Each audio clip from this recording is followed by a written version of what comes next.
Bhagavad Gita 16 chapter దైవాసుర Sampath విభాగ యోగంలో 4th శ్లోక.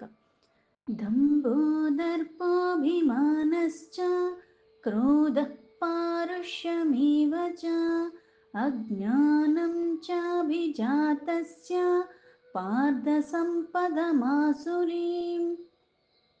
ఇంతకు ముందు 3 శ్లోకాల్లో ఏవైతే దైవీ సంపద లక్షణాల గురించి చెప్పారు, ఇందులో అసురి స్వభావ ఆ సంపద లక్షణాల గురించి చెప్తున్నారు. ముందుగా దంభము.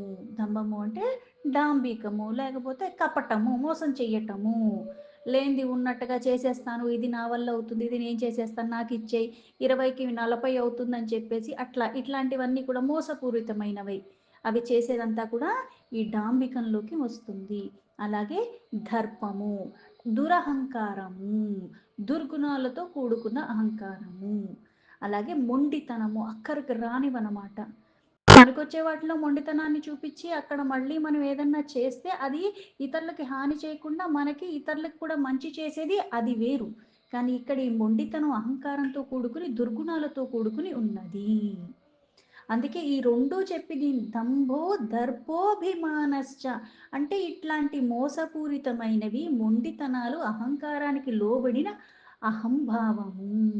మామూలుగా అభిమానము అంటే అది సాత్విక లక్షణాలు ఉన్న వాళ్ళకి, ధర్మానికి కట్టుబడి సత్యానికి కట్టుబడి ఉన్న వాళ్ళకి కూడా అభిమానం ఉంటుంది. ఒకళ్ళ దగ్గర తీసుకోరు, చేతనైనంత కృషి చేసే దానితోనే వాళ్ళ జీవన విధానాన్ని గడపటం అది వేరు. ఇక్కడ దుర్గుణాలతో కూడుకున్నది, అందుకే అహంభావము.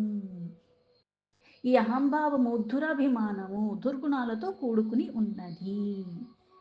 అందుకే ఈ లక్షణాలన్నీ అంటే ఎలా అయితే మనకి వికారాలు అరిషడ్వర్గ అంటారు. ఒకటి వచ్చిందంటే అంటే కామ అని మొదలు పెడతారంటే అది మనకి కోరికతో మొదలవుతుంది. ఈ కోరిక మళ్ళీ నీకు ధార్మికంగా ఉండదు, ధర్మపరమైనది కాదు. ఆ ధర్మపరమైనది కాకుండా ఉండటం, ఈ కోరిక తీవ్రంగా ఉండటం, మళ్ళీ వేరే అవలక్షణాలు కూడా మనలో తీవ్రతను పెంచుతూ ఉంటాయి. అలాగే ఇక్కడ ఈ ఢాంబికము, దురహంకారము, ఇలా అహంభావం ఈ 3 ఉండి మళ్ళీ ఏమవుతుంది, క్రోధ పారుష్యమేవచ, కోపము. అంటే ఇక్కడ దీనికి వ్యతిరేకంగా ఇంకెవరైనా చేసినా సరే ఈ దురహంకారం, దుర్గుణాల కారణంగా వాళ్ళని తీవ్రంగా కూడా మనం ఏదన్నా చేసేస్తాం. కోపం అలా ఉంటుంది, పరాకాష్ట స్థితిలో ఉన్నట్టుగా ఉంటుంది. అందుకే ఇక్కడ మళ్ళీ పౌరుష్యం అని పెట్టారు. ఇది ఎలా ఉంటుందంటే మాటలు, చేష్టలు చాలా కఠినాతి కఠినంగా ఉంటాయి. కొంతమంది చాలా మంచి స్వభావం, కాకపోతే మాట తీరులో ఏముందో కొంచెం కఠినత్వం, మొరటత్వం ఉంటుంది. కానీ మనిషి మంచే. అంటే ఇక్కడ ఏమవుతుంది అంటే ఒకటే ఉంది కదా, వేరే అన్నీ బాగున్నాయి అని మనం అనుకుంటాం. ఈ ఒకటి ఒకటి ఒకటి అన్నట్టుగా ఇది క్రమేణా అలాగే కొనసాగుతూ ఉన్న క్రమంలో ఏమవుతుంది అంటే మనకి తెలియకుండానే వేరే దుర్గుణాలు కూడా చేరుతాయి. అందుకే జాగ్రత్తగా ఉండాలి. ఒక్కటే కదా అని కాదు, ఒకటి ఒకటి ఒకటి దుర్గుణాల్ని విడిచిపెడుతూ ఉండాలి, సద్గుణాల్ని పెంచుకుంటూ ఉండాలి. దాన్ని మళ్ళీ ఆచరిస్తూ ఉన్న క్రమంలో మనకి తెలియకుండానే దుర్గుణం జారిపోతుంది, సుగుణం అన్నది పెరిగిపోతూ ఉంటుంది, ఈ మొరటతనం వచ్చేస్తూ ఉంటుంది. అందుకే పౌరుష ఏవచ. ఇవన్నీ మళ్ళీ దేనికి మూలము, అజ్ఞానం. జ్ఞానం లేకపోవటమే అజ్ఞానం. దానికి పెద్దగా విశేషం ఏం లేదు. అంటే ఏది తెలుసుకోవాలో, ఏది చెయ్యాలో అది తప్పితే వేరే అన్నీ చేస్తూ ఉంటావు. తెలుసుకోవాల్సంటే ఇప్పుడు కొద్దిగా ఉంది అక్కడ, అందులో మంచి చెడు అన్నీ ఉన్నాయి. అన్నీ ఉన్నప్పుడు కూడా ఒక మనిషిని చూసినా సరే ఎవ్వరూ అంత పూర్ణత్వంతో ఉండం మనం, సామాన్యమైన వాళ్ళము. అవి ఇవి అన్ని లక్షణాలు ఉంటాయి. నీకు దుర్గుణాలు లేనప్పుడు నువ్వు నిజంగా సాత్విక గుణాలు సంపన్నంగా ఉన్నప్పుడు ఏం పట్టుకుంటావంటే అందులో మంచిని ఒకటే తీసుకుని ఊరుకుంటావు. చెడుని మళ్ళీ పెద్దగా చూసి మళ్ళీ దాన్ని ఇంకొకరికి చేరవేయటం ఇవన్నీ చేయకుండా నీకు ఏది అవసరం ఆ మంచిని ఒకటే ఆ మనిషిలో చూస్తావు. ఆ మనిషిని ద్వేషించటం కానీ ఏది చెయ్యవు. ఆ మంచిని ఒకటే తీసుకుని మళ్ళీ దానికి తగ్గట్టుగానే నువ్వు అతనితో కూడా మామూలుగానే ఉంటూ ఉంటావు. అలా కాకుండా ఏమవుతుంది అజ్ఞాన వశమున అంటే ఈ మంచిని విడిచిపెట్టేసి ఆ చెడునే ఆకర్షించేలాగా నీలో చెడ్డ గుణాలు, నీలో దుర్గుణాలు, అవతల వాళ్ళలో కూడా అటువంటి వాళ్ళకి నువ్వు దగ్గరవ్వటము, అన్నీ అలాగే. చెయ్యరానివి చెయ్యటం, వినరానివి వినటం, మాట్లాడుకోనివి మాట్లాడటము. మళ్ళీ ఇట్లాంటి వ్యాపకాల కారణంగా దుర్గుణాలతో ఇలాంటి వ్యసనాలు కొన్ని మళ్ళీ మొదలుపెడుతూ ఉంటా. అంటే అన్నీ కూడా అంధకారాన్ని మనం తీసుకువెళ్తున్నట్టుగా, మళ్ళీ వెలుగు వైపు మన అడుగులు లేకుండా ఉన్నట్టుగా అదే అజ్ఞానము. జ్ఞానం శూన్యంగా ఉండటమే. ఇవన్నీ ఉండటం వల్ల చాభిజాతస్య. ఇప్పుడు ఒక జాతి అంటే ఇప్పుడు జంతు జాతి అంటాం. అంటే అందులో సకల జీవరాశులు ఉన్నాయి. అంటే ఇక్కడ ఇవన్నీ ఒక దానికి సంబంధించినవి. అంటే అన్నీ అసురి స్వభావాలే. ఒక్కటే ఉంది కదా! అంటే ఈ ఒక్కటి కదా! ఒకటి తర్వాత ఇంకోటి ఒకటి కూడా వచ్చి చేరుతుంది. అందుకని జాగ్రత్తగా ఉండు. విడిచిపెట్టటం. అందుకే ఇవన్నీ కూడా ఒక గ్రూప్ లాంటివి. ఒకటి వచ్చిందంటే ఇంకోటి వచ్చే ఆస్కారం ఉంది. అందుకని ఈ ఒక్కటిని కూడా వదిలీయటం నేర్చుకోవాలి. అందుకే ఇవన్నీ కలిగి ఉన్న వాళ్ళు పైగా అన్నీ లేవు కదా! రెండే ఉన్నాయి కదా! అంటే లేదు. ఎన్ని ఉన్నా ఒకటున్నా అందులో నీకు నువ్వు అసురీ సంపద ఉన్నట్టే మనల్ని లెక్కలోకి వేస్తారు. అందుకే చాభిజాతస్య పార్థ సంపదమాసురీం. మళ్ళీ పార్థ అని కుంతి పుత్రుని, కుంతి పేరు ఇంకొకటి. ఆ తల్లి యొక్క పుత్రుడు అర్జున. ఈ సంపదలన్నీ కూడా అసురీ సంపదలు. శ్లోకానికి యథాతథ మీనింగ్ తీసుకుంటే దంభోదర్పోభిమానశ్చ క్రోధ పారుష్యమేవ చ అజ్ఞానం చాభిజాతస్య పార్థ సంపదమాసురీం. ఓ పార్థ, కపటము, మొండితనము, దురభిమానము, క్రోధము, పారుష్యము, ఇలా కఠినత్వం కలిగి ఉండి ఇట్లాంటి లక్షణాలన్నీ కూడా అజ్ఞానము మొదలైనవన్నీ కూడా అసురి స్వభావాలొక్క లక్షణాలు. కొన్ని ఉంటే ఎలా అయితే ఇప్పుడు రంగు, రుచి, చిక్కదనం బట్టి ఇది బాగుంది, ఇది బాగలేదని మనం తేలిగ్గా రోజు తీసుకున్న టీనే ఆస్వాదించే దాంట్లో ఎలా అయితే లెక్కలేస్తూ ఉంటాం. అంటే కొన్ని కొన్ని మన స్వభావాల బట్టి కూడా తెలిసిపోతుంది. నీలో ఏ సంపద ఉంది, ఏ సంపద లేదు. మనం ఇంకా మాటల ద్వారా, చేష్టల ద్వారా కూడా ఏం చెయ్యక్కర్లేదు. మన నడవడిక బట్టే కూడా అది తెలిసిపోతూ ఉంటుంది. కొన్ని కొన్ని వాటిల మీద ఇప్పుడు మనం పుట్టుకతో ఎలా అయితే పుట్టక ముందు వికారాలు లేవు. పుట్టిన తర్వాత కొన్ని కొన్ని మన చుట్టూ ఉన్న వాటిని బట్టి కొన్ని వాసనలు మనం ఏవైతే తీసుకొచ్చామో దాన్ని బట్టి మనకి కొన్ని వృద్ధి చెందుతూ ఉంటాయి. పరమాత్మ మీద భక్తి, శ్రద్ధ, ఏకాగ్రత కలిగినప్పుడు మనకి దైవీ సంపద పెరుగుతుంది అని భావించటం. అలాగే దుర్మార్గత్వం, దుష్టత్వం, ఒకళ్ళని హింసించి మాటల ద్వారా, చేతల ద్వారా ఇవన్నీ చేస్తూ మనం ఆనందిస్తున్నాము. దురాచారాలు అంటే చెయ్యరానివన్నీ చేస్తూ ఉన్నాము అంటే మనలో అసురీ సంపద ఉన్నట్టు. పైగా ఈ అసురీ సంపద ఉన్నవాళ్ళలో కూడా ఏంటి విశేషం అంటే దుర్మార్గంగా, దుష్టత్వంగా, దురాచారాలు చేస్తూ కూడా ఆ సంపదల గురించి కూడా చాలా గొప్పగా భావిస్తూ ఉంటారు. నువ్వు తప్పు చేసావు కాబట్టి నేనన్నాను. నువ్వు ఇలా ఎందుకు చేసావు? నువ్వు చేసినందుకే నేనన్నాను. ఒకళ్ళు చేసినందు అంటానికి వాళ్ళు చేసింది తప్పే అనుకుందాం. అప్పుడు నేను అంటం ద్వారా నేనేం మంచి చేశాను? అలా అని చెప్పి ఎవరైతే చేసినా అన్నీ వదిలేయమని కాదు కదా! అంటే ప్రతిదానికి ఒక విధానం ఉన్నది. ఒక పద్ధతి ఉన్నది. ఈ అసురీ సంపదల విషయంలో కూడా ఈ అజ్ఞానం అన్నది ఉన్న కారణంగా, ఆ లక్షణాలు సంపదలు ఉన్న కారణంగా ఆ అజ్ఞానానికి కూడా మురిసిపోతూ ఉంటారు. ఎలా అయితే ఇంతకుముందు 3 శ్లోకాల్లో కలిపి ఈ దైవీ సంపద 26 లక్షణాలు చెప్పారు. అయితే ఇక్కడ దుర్గుణాలు చూస్తే 6 చెప్పారు. అంటే మంచి పెంచుకోవడానికి ఎక్కువ కృషి చేయాలి. చెడ్డ గుణాలు, చెడ్డ పనులు చేయడానికి పెద్ద విశేషం అక్కర్లే. నిజంగా ఒకదాన్ని ఇసక మేడైనా సరే దాన్ని కడతానికి కాస్త ఎక్కువ శ్రమ పడతావు గానీ, దాన్ని పడగొడటానికి ఎంతసేపు ఒక తన్ను తన్నితే పడిపోతుంది. దాన్ని నువ్వు ఏర్పరచటానికి బోలెడు రకాలుగా అవి చేసి, ఇవి చేసి, ఇన్ని చేసి చెయ్యాల్సొచ్చింది. దాన్ని పడేయటానికి ఒక తన్ను తంతే పడైపోయింది. అలాగే ఈ దుర్గుణాలవనేవి ఎక్కువ ఉండక్కర్లేదు. ఒకటి చాలు. ఎలా అయితే ఎన్ని పాలైనప్పటికీ కూడా కొంచెం నిమ్మ చుక్కేస్తే ఏమవుతుంది? ఇరిగిపోతూ ఉంటాయి. ఇది ఒక్కటి చాలు నా జీవితాన్ని నేనే పాడు చేసుకోటానికి. అంటే విషపూరితమైనది. అది మళ్ళీ ఎలా అయితే ఇప్పుడు మనకు చెప్తారు. ఇప్పుడు మనకి షుగరొచ్చినా, ఏదొచ్చినా కొంతమందికి ఏం చేస్తారంటే, అది ఇంకా శరీరం మొత్తం వ్యాపించకుండా ఉండటానికి పాపం ఆ ఒక్క పార్ట్ తీసేస్తుంటారు. వేలులు తీసేయటాలు ఇవన్నీ చూస్తుంటాం. కాలుకో, చేతికో, దేనికో. ఎందుకు? అది గనక తీయకపోతే ఏమవుతుందంటే, ఈ ఇన్ఫెక్షన్ అనేది మళ్ళీ బాడీ మొత్తం స్ప్రెడ్ అయిపోతూ ఉంటుంది. అలాగే ఈ గుణాలన్నవి, ఈ లక్షణాలన్నవి విషపూరితమైనవి. దాన్నక్కడితో తీసేసుకోవాలి. చెట్టుకైనా సరే చెదపురుగు పట్టిందంటే ఏం చేస్తూ ఉంటా, ఒక ఆకుకు బాగా పట్టిందంటే దానికి మందు కొట్టి, మందు కొట్టి, మందు కొట్టి చేస్తానా? లేదు. చూస్తాను. ఒకసారి కొడతాను, 2 సార్లు కొడతాను. లేకపోతే ఏదైతే పాడైపోయిందో ఆ ముక్క తీసేస్తాం. అలాగే ఇప్పుడు మనం ఏం తీసేస్తాం? గుణం అన్నది ఒకటి తీసేసేలాగా కదా! ఒక వస్త్రం కాదు కదా! అలా తీసి పక్కన వేసేయటానికి, దాన్ని మళ్ళీ ముట్టుకోకుండా ఉండటానికి, ఆ నిర్ణయం తీసుకున్నంత మాత్రాన మళ్ళీ ఆ నిర్ణయానికి నేను కట్టుబడి ఉండగలనా? నా చుట్టుపక్కల ఉన్నవాళ్ళు మారరు.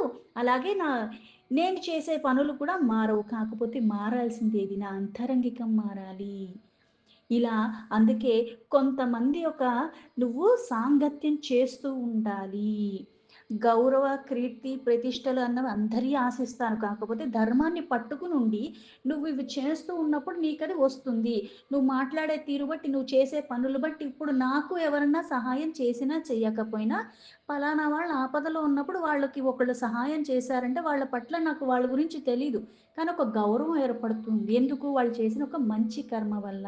అలాగే ఒకళ్ళెవరో నాకు తెలీదు. కాకపోతే ఇంకొకళ్ళని అకారణంగా బాధించారు. ఇంత దానికి కూడా ఇప్పుడు కొంతమంది దగ్గర అప్పు తీసుకుంటారు. అవసరానికే తీసుకున్నారు. అప్పు ఇచ్చాడని చెప్పి వాళ్ళు తిరిగి చెల్లించలేని పరిస్థితుల్లో ఉన్నారు. అయినప్పటికి కూడా నీకసలు గతి లేదు, ఇది లేదు, ఇది లేదన్నట్టుగా ఎన్నో రకాలుగా మానసికంగా కృంగిపోయేలాగా అతన్ని, ఆ కుటుంబ సభ్యుల్ని కూడా చాలా రకాలుగా బాధిస్తూ ఉంటారు. అప్పుడు అట్లా ఎవరన్నా చేశారన్నప్పుడు నాకు ఆ మనిషి ఎవరో తెలీదు. కాకపోతే వాళ్ళ పట్ల మనకి గౌరవం ఉంటుందా? ఉండదు. ఒక మంచి అభిప్రాయం కూడా ఉండదు. అలాగే ఈ గౌరవ, కీర్తి, ప్రతిష్టలు పైగా మన సేవకులు మనకెవరైతే సేవ చేస్తున్నారో, నేను డబ్బులిస్తున్నాను, పని చేస్తున్నాడనే చూస్తాం కాకపోతే, వాళ్ళు చేసేదానికి కూడా వాళ్ళతో నేను చేయించుకుంటున్నాను. వాళ్ళకి డబ్బులిస్తున్నాను దానికి నేను. కాకపోతే దానికి వాళ్ళని తక్కువ చేసి చూడకూడదు. దాన ధర్మాలు చేసినా, ఏది చేసినా సరే నేనిచ్చాను, వాళ్ళు పుచ్చుకున్నారన్నట్టుగా కూడా ఉండకూడదు. ఎందుకంటే ఇవన్నీ మళ్ళీ దుర్గుణాలు చేరుస్తున్నాయి. ఎక్కడ ఏది చేసినా సరే మోసపూరితంగా ఆ దృష్టితో మనం ఉండకూడదు. దంభము అంటే ఆ మోసపూరితంగానే. రూ. 10కి పిలుస్తారు పని చేపించుకుందాం అని. పనంతా అయిపోయాక రూ. 5 చేతిలో పెట్టి నువ్వు చేసిన దానికి ఇదే ఎక్కువ అంటారు. అలాగే ఈ లోభత్వం కూడా చూపిస్తూ ఉంటారు. మోసం చేస్తూనే ఉంటారు. కొంతమందికి నీకు ఇవన్నీ తిప్పి చూపిస్తాను. ఎలా అయితే మనం కొన్ని సినిమాల్లో కూడా చూపిస్తాం. చార్మినార్ అమ్మేసాను నీకు, ఈ బిర్లా మందిర్ నీకే అమ్మేసాను అని చెప్పి. పాపం వాళ్ళకి తెలియకుండా కొత్తగా వచ్చినప్పుడు ఏం చేస్తారంటే, అబ్బో! నేను కొనేసుకున్నాను అనుకుంటారు. అంటే ఇట్లాంటివన్నీ కూడా ఏదో నాకు లాభం వస్తుంది అని అనుకుని మనం కొన్ని కొన్ని పనులు చేస్తూ ఉంటాము. ఇవన్నీ కూడా అసురీ స్వభావాలు. అలాగే నేను చాలా దుర్గుణాలతో ఉన్నాను. ఏ మంచి పని నేను చెయ్యలేదు. కాకపోతే ప్రచారం మాత్రం నేనేదో చాలా మహాత్ముడిని అని ఇట్లా చేసుకుంటూ ఉంటారు. నాలో ధర్మగుణాలు ఎక్కువున్నాయి. నాలో భక్తి ఎక్కువుంది. నేను చాలా ఇవన్నీ చేసేస్తున్నాను. యోగ సాధనలు ఇవన్నీ నేను చేసేస్తున్నాను. ఇట్లా అన్నీ మిథ్యాచారము అంటారు. లేనిది ఉన్నట్టుగా చెప్పుకోవటము.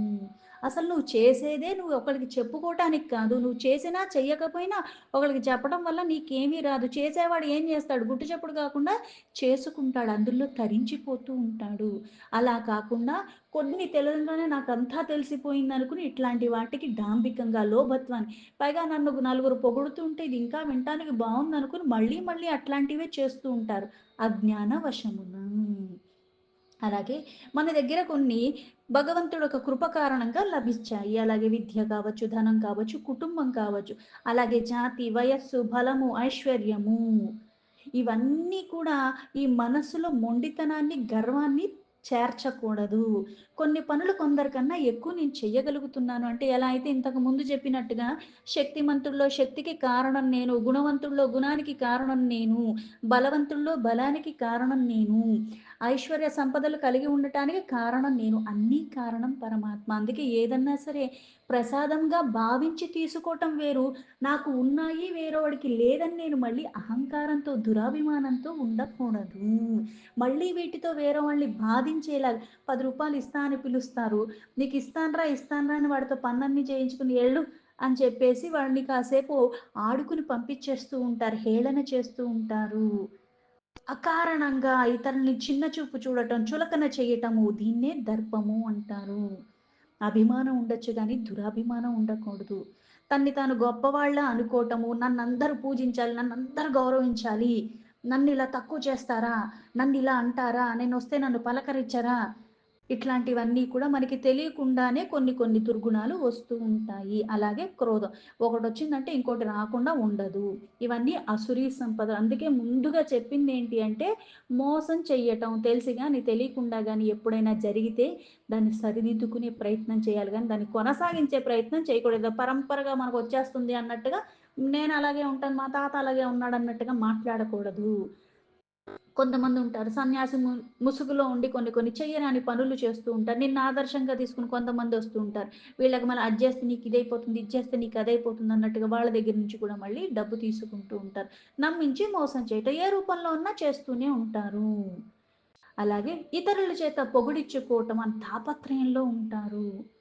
మళ్ళీ తన్ని తానే గర్వంతో కూడుకుని ఎలా అంటే నేనే గొప్ప, నేనే గొప్ప, నేను వచ్చేసేస్తున్నాను, నేను ఇచ్చేసేస్తున్నాను, నాకు కాబట్టే చేతనయింది. ఇట్లాంటివి ఉండకూడదు. చెయ్యగలిగేలాగా నిన్ను చేసినవాడు ఒకడున్నాడు. చేసినంత సేపు పట్టదయి మళ్ళీ తొలగించటానికని గూడా గుర్తుంచుకోవాలి. విద్యను అందుకే మనం ఏం చేయాలంటే నలుగురికి పంచితే వృద్ధిలోకొస్తామని ఎందుకు చెప్తారు? జ్ఞానం సంపాదించుకుంది మళ్ళీ ఇతరులకు కూడా జ్ఞానభరితంగా ఉంచటానికి. ఒక వెలుగు కింద ఉన్నప్పుడు ఎలా అయితే ఆ వెలుగు నీకే కాకుండా చుట్టుపక్కనంతా కూడా ప్రసరింపచేసి అందరికీ ఆ వెలుగునిస్తుంది.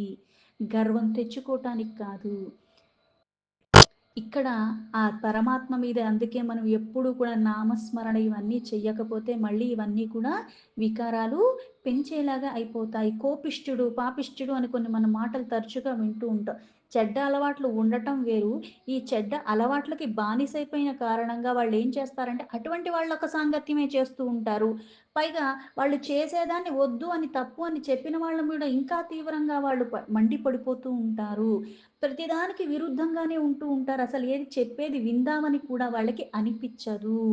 ఎవరి పట్లైనా సరే కొద్దిగా ఏదైనా అనేసరికి ఆ! వాడు నాకు తెలుసులే, వీడు నాకు తెలుసులే, వీడింతే, వాడంతే అన్నట్టుగా దుర్వచనాలు కూడా ఇట్లా మాట్లాడుతూ ఉంటారు. అన్యాయం చెయ్యటం ఒక ఎత్తు. పైగా ప్రతి ఒక్కళ్ళు అన్యాయమే జేస్తున్నారన్నట్టుగా అందరూ చేసేది మోసపూరితమే, నేనొక్కడినే మంచోడిని అన్నట్టుగా కూడా ప్రతిదానికి అట్లాగా వ్యతిరేక ధోరణిలో ఉంటారు. ఎందుకంటే ఆ మనస్సు స్థిరంగా లేదు. పైగా నువ్వు గమనించే స్థితిలో లేవు. ఏది చూసినా సరే ఇప్పుడు నేను కళ్ళు మూసుకొని అక్కడ వెలుగే లేదంటే ఎలా కుదురుతుంది? ఇలా ఇయన్నీ దుర్గుణాల కారణంగా కొన్ని కొన్ని వీళ్ళు గమనించలేని స్థితిలో వెళ్ళిపోతూ ఉంటారు. ఆ కోపం అలా వస్తుంది. పైగా ఎక్కడైనా సరే గీత గీసుకునున్నట్టుగా, గిరి గీసుకునున్నట్టుగానే ఉంటూ ఉంటారు. తన గురించి తానే తప్పితే ఇంకా ఇతరులందరూ కూడా దేనికి పనికిరారన్నట్టుగా ఉంటుంది. అందుకే ఇక్కడ బుద్ధి నశిస్తుంది. ఈ బుద్ధి నశించిన కారణంగా, ఈ అసురీ సంపద కారణంగా, తీవ్రత కారణంగా మళ్ళీ పౌరుషత్వం వస్తుంది. అందుకే కొంతమందిని చూసినా మాట్లాడబుద్ధి కాదు. వాళ్ళ చెంత కూర్చోబుద్ధి కాదు. ఎందుకంటే వాళ్ళు మాట్లాడే విధానం అలా ఉంటది. వాళ్ళు మాట్లాడే మాటలట్లా ఉంటాయి. ఇయన్నీ ఉంటే ఏమవుతుందంటే అక్కడ తెలియనిదాని ఒక కాఠిన్యం అయిపోతుంది. కఠినత్వం వచ్చేస్తూ ఉంటుంది. కష్టం పడి, పడి, పడి అన్నీ అనుభవించి, అనుభవించి ఒక కాఠిన్యత్వానికి కొంతమందొస్తారు. అది వేరు, ఇది వేరు. నీలో ఉన్న దుర్గుణాల కారణంగా వాడు పైకి కఠినంగా కనిపిస్తాడు. కాకపోతే ఎవరన్నా మళ్ళీ బాధలో ఉంటే మళ్ళీ వెంటనే ఎళ్లి డబ్బులిచ్చొచ్చేస్తాడు తప్పితే, మళ్ళీ ఇంకో రకంగా ఏమీ చేయడు. ఎందుకంటే అన్ని పడి వచ్చాడు కాబట్టి ఇంకొకళ్ళు పడుతుంటే చూసి ఆ బాధను తను గ్రహించగలడు. వాళ్ళు అనుభవిస్తున్నది తనకి తెలుసు గాబట్టి, తనకున్నంతలో ఏది చెయ్యాలో అది చేసి వస్తాడు. అది వేరు. కానీ ఇక్కడ పౌరుషత్వంతో కూడుకున్న కాఠిన్యము అంటే కొన్ని కొన్ని మొహం మీద మాట్లాడుతున్నా, నేను ఉన్నది ఉన్నట్టే మాట్లాడుతున్నాను అనుకుంటాం. కానీ ఇది పౌరుషంగా మాట్లాడి, ఎదుటి వాళ్ళని తక్కువ చేసి మాట్లాడి, నిర్లక్ష్యంగా మాట్లాడటం. వాళ్ళు మళ్ళీ మాటల ద్వారానే హింసించేయడం. ఎలా అయితే కొట్టి బాధ పెట్టటం వేరు. మాటల ద్వారా కూడా కొట్టినట్టుగా ఉంటూ ఉంటాయి. నలుగురిలో చులకన చేసేసినట్టుగా మాట్లాడుతూ ఉంటారు. ఇలా మళ్ళీ కొంతమందికి కొన్ని వాగ్దానాలు చేసి మళ్ళీ తప్పించుకు తిరుగుతూ ఉంటారు. పైగా ఇదేదో పెద్ద సుగుణంగా భావిస్తూ ఉంటారు. పైగా నేను ఉన్నదున్నట్టే మాట్లాడాను. మీరు తప్పు చేశారు కాబట్టే నేనిలా అన్నాను అన్నట్టుగా. ఇలాంటియన్నీ అంటే పైకి తియ్యగా కనిపిస్తూ ఉంటారు గానీ, లోపల మాత్రం ఇట్లాంటి దుర్గుణాల కారణంగా తన గొయ్యి తానే తవ్వుకున్నట్టుగా. పైకి మళ్ళీ మంచిగా మాట్లాడుతూ వాళ్ళని మళ్ళీ మోసపూరితంగానే అన్నీ చేస్తూ ఉంటారు. ఇదంతా కూడా అసురీ సంపద. అజ్ఞానము, వివేకం లేకపోవటము, విచక్షణ లేకపోవటము, ప్రతిదాన్ని తప్పుగా అర్థం చేసుకోవటము. కావెర్లొచ్చినోడికి లోకమంతా పచ్చగా కనిపిస్తుంది ఎందుకంటానంటే, నీ కళ్ళు పచ్చగా అయిపోయినాయి కాబట్టి నువ్వు చూసేదంతా కూడా పచ్చగా నీకనిపిస్తుంది. ఇది నాకు పచ్చగా అయ్యింది కాబట్టి అది కనిపిస్తుందని వాళ్ళు అర్థం చేసుకొని స్థితిలో ఉన్న కారణంగా, అవును అది పచ్చగానే ఉందన్నట్టుగా ఒక నిర్ణయానికి వచ్చేస్తూ ఉంటారు. అందుకే ఇక్కడ తెలియకపోవటం ఒకటి, తెలుసుకునే ప్రయత్నం చెయ్యకపోవటం ఒకటి. అందుకే ప్రతిదాన్ని తప్పుగా అర్థం చేసుకోవటము, మూర్ఖత్వము అంటారు. మొండిగా ఉంటారు. నేను పట్టుకున్న కుందేలుకి మూడే కాళ్ళు అన్నట్టుగా. అలాగే ప్రాపంచక విషయాలు తెలియకపోవటము, ఇప్పుడు నాకు తెలిసింది ఇంతే. నాకు సర్వం తెలుసు అనుకోవటం కూడా మళ్ళీ అజ్ఞానమే. అలాగే ప్రతీదీ శాశ్వత సుఖమే ఇస్తుందని నేనిక్కడ కష్టపడ్డాను కాబట్టి నాకిదొచ్చేసింది కాబట్టి ఇదెప్పుడు నా దగ్గరే ఉంటుంది. ఇట్లాంటియన్నీ నమ్మకాలుంటాయి. భ్రమల్లో పడిపోతూ ఉంటారు.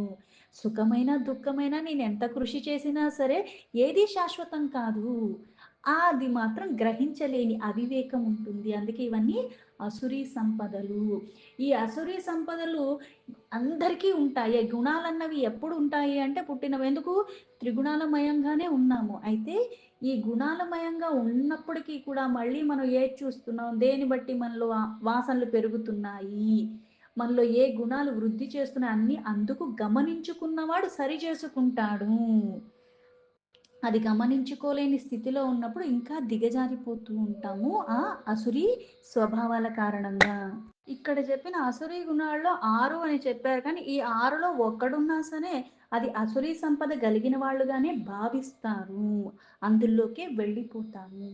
ఈ విధంగా దైవీ సంపదల గురించి చెప్పి, ఇప్పుడు అసురీ సంపదల యొక్క లక్షణాలు ఇంకా తర్వాత వచ్చే శ్లోకాల్లో మళ్ళీ వర్ణిస్తారు. దీంతో భగవద్గీత 16 చాప్టర్‌లో దైవాసుర సంపద్ విభాగ యోగంలో 4th శ్లోక సంపూర్ణం.